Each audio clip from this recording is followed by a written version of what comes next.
নমস্কার বন্ধুরা, দিশানের রান্নাঘরে সবাইকে স্বাগত। আশা করছি আপনারা সকলেই ভালো আছেন। মা আর আমি মেথি শাক তুলতে এসেছি। মেথি শাক রান্না করব আজকে, আর তার সঙ্গে গাংমৌটির ঝাল রান্না করব। চলুন তাহলে শাকগুলো প্রথমে তুলে নেই।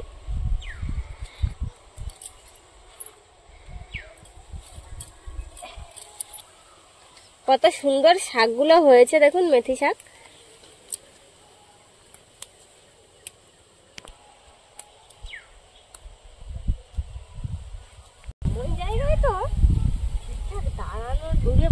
বেগুন গাছের কাঁটাটা ফুটে যাচ্ছে। হ্যাঁ, শাক তুলবো, চারিদিকে বেগুন গাছ লাগানো। শাকগুলো এত সুন্দর কচি কচি শাক। মেথি মেথি গন্ধ বেরোচ্ছে না? মেথি শাকের মেথি গন্ধ গন্ধ বেরোচ্ছে না? শাক শুকে দেখো, আমি গন্ধ পেয়েছি।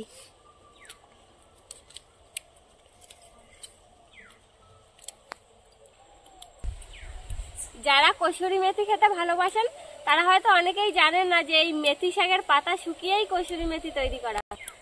এই সময় এই পাতা তুলে শুকিয়ে আপনারা ঘরে রেখে দেবেন, তাহলে এই দিয়েই কসুরি মেথি তৈরি হয়ে যাবে, আপনাদের আর কিনতে হবে না বাড়ি।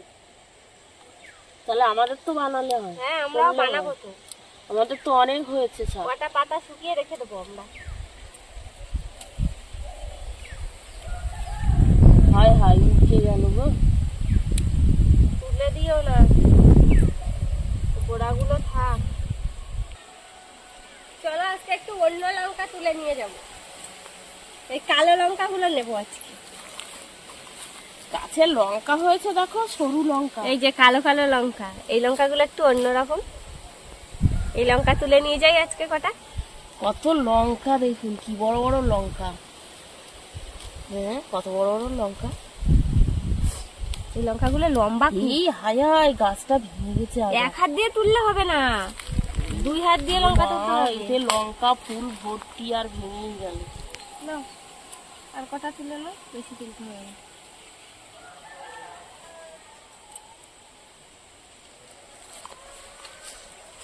মেথি শাক সঙ্গে কাঁচা লঙ্কাও কটা তুলে নিলাম। চলুন তাহলে এবার রেসিপিটা শুরু করি।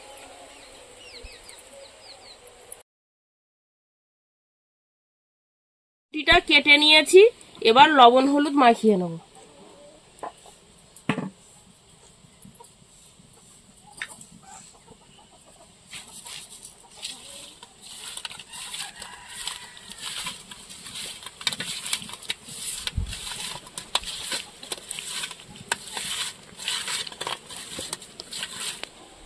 গাংমৌটির ঝাল করার জন্য আমি আলু আর বেগুন কেটে নিচ্ছি।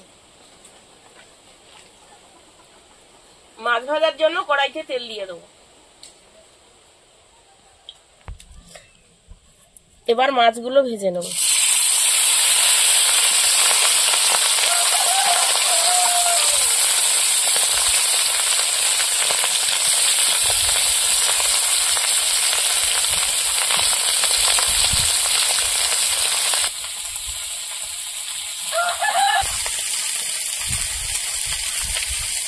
বেগুনগুলো এরকম করে কেটে নিচ্ছি।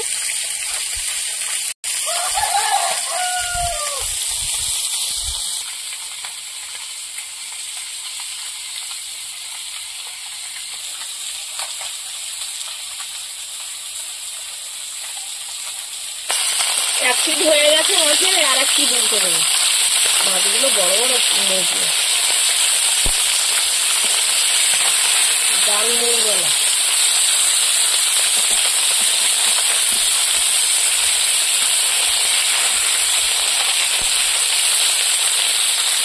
আর এক পিঠ ভেজে নেবো। চিংড়ি মাছের পাশে রাখ।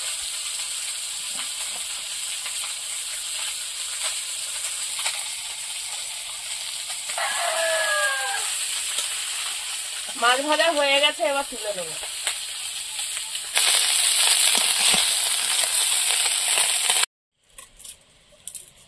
এবার গাংমৌটি ঝাল করার জন্য কড়াইতে তেল দিয়ে দেবো। এবার পেঁয়াজ কুচি দিয়ে দেবো আর রসুন।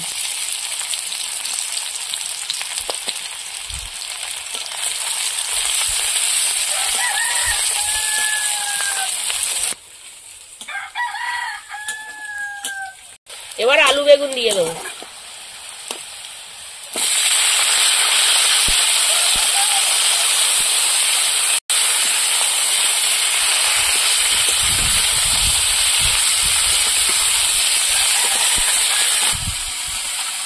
এবার কাঁচা লঙ্কা ফেলা দিয়ে দেবো,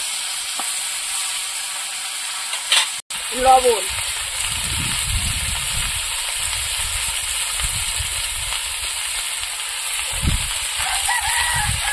হলুদ দিয়ে সবজিটা ভালো করে কষিয়ে নেব।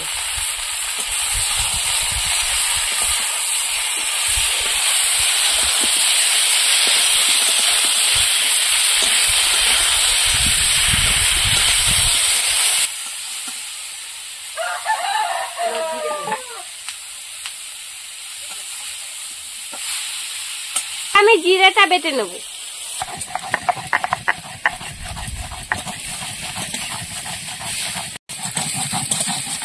কষানো হয়ে গেছে, এবার জল ঢেলে দেবো।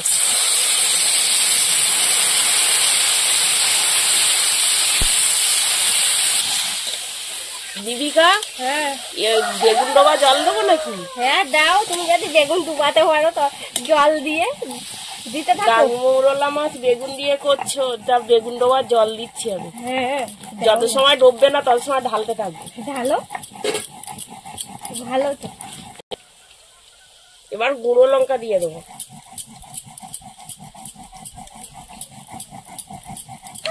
এবার তরকারিটা ভালো করে ফুটিয়ে নেবো। ঝোলটা ফুটে উঠেছে, এবার ভেজে রাখা মাছগুলো দিয়ে দেবো।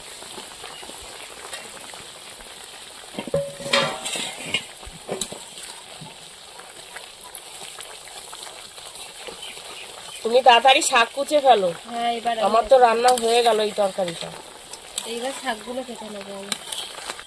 তুমি মেথি শাক কাটছো আর এর গন্ধ বেরোচ্ছে। গন্ধ বেরোচ্ছে না? সুন্দর গন্ধ। আমি তখন এই তোলার সময় এরকম এত সুন্দর গন্ধ পাচ্ছিলাম। শাকগুলো ধুয়ে নিয়েছি, কেটে আর ধোবো না।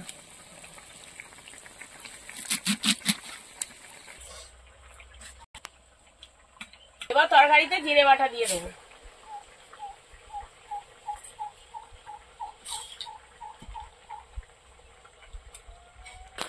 জিরে বাটা দিয়েছি, আর একটু ফুটিয়ে নেব।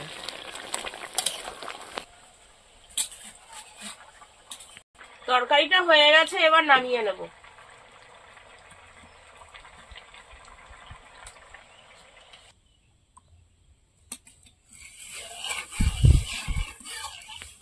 শাক ভাজা করার জন্য কড়াইতে তেল দিয়ে দেবো।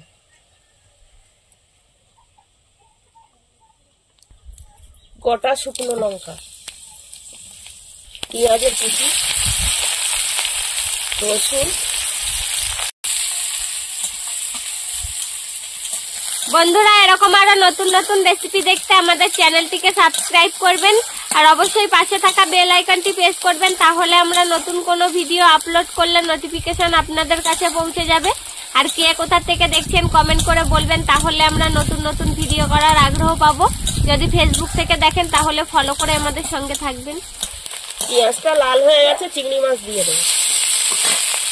চিংড়ি মাছটা লবণ হলুদ দিয়ে ভেজে নেবো।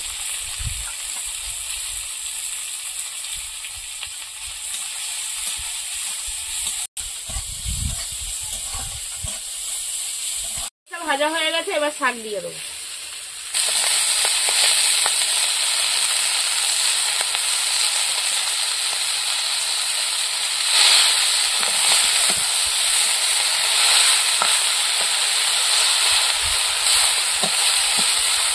শাক একদম একটুখানি হয়ে যাবে।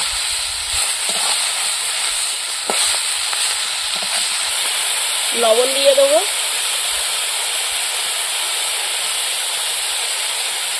হলুদ। এবার শাকটা নাড়াচাড়া দিয়ে দিয়ে শাকটা ভাজা করে দেবো।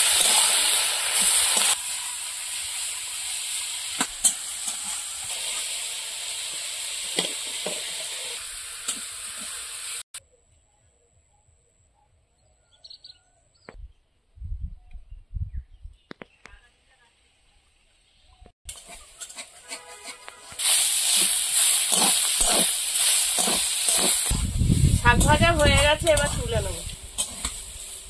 আমাদের আজকের ভিডিওটা শেষ পর্যন্ত দেখার জন্য ধন্যবাদ। ভালো লাগলে লাইক কমেন্ট শেয়ার করবেন। আবার ফিরে আসবো নতুন একটা রেসিপি নিয়ে। সবাই ভালো থাকবেন, সুস্থ থাকবেন।